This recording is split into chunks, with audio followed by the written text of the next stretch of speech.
आसंता शिक्षा वर्षर राज्यर अन्यतम पुरातन बीडी कॉलेज राउरकेलार शिक्षक शिक्षा महाविद्यालय आउ होई परिबनी शिक्षादान भित्तिभूमि अभाव और शिक्षक अभाव जो बारंबार नोटिस पर एभली निष्पत्ति नेछि राष्ट्रीय अध्यापक शिक्षा परिषद।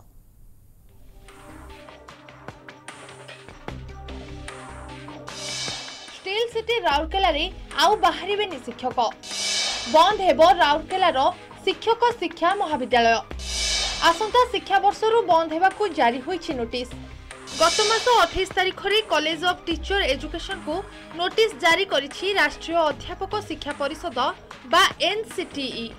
पूर्वरु बारंबार कॉलेज कर्तृपक्ष को अवगत कराइथिले हेले सरकार बा शिक्षा विभाग रो एथि प्रति ध्यान न देबारु आसंता शिक्षा वर्षरु एही शिक्षानुष्ठान को बंद करबा को निष्पत्ति होईछि।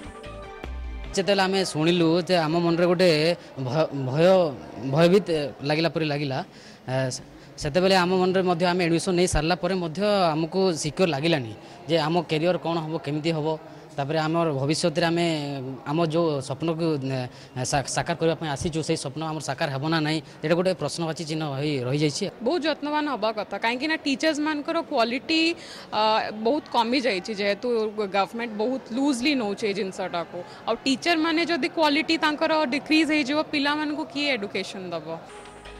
1981 रे बेसरकारी भाबे आरंभ होइथिबा एही शिक्षानुष्ठान को 1992 मसिया रे निज अधीन को नेले सरकार।